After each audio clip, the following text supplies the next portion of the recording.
నమస్కారం ఘంటారావానికి స్వాగతం. ముందుగా ప్రధానాంశాలు.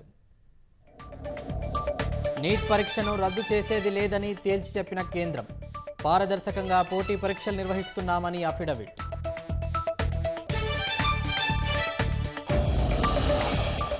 జీహెచ్ఎంసీ మేయర్, డిప్యూటీ మేయర్పై అవిశ్వాసం పెట్టేందుకు భారస సిద్ధం. పార్టీని వీడిన వారితో రాజీనామా చేయించాలని నిర్ణయం. భోలే బాబా ఆచూకీ కోసం శోధిస్తున్న ఉత్తరప్రదేశ్ పోలీసులు. యూపీ, రాజస్థాన్, హర్యానాలో విస్తృతంగా గాలింపు.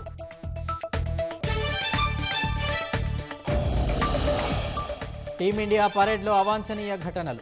భారీ రద్దీలో విలువైన వస్తువులు పోగొట్టుకున్న అభిమానులు.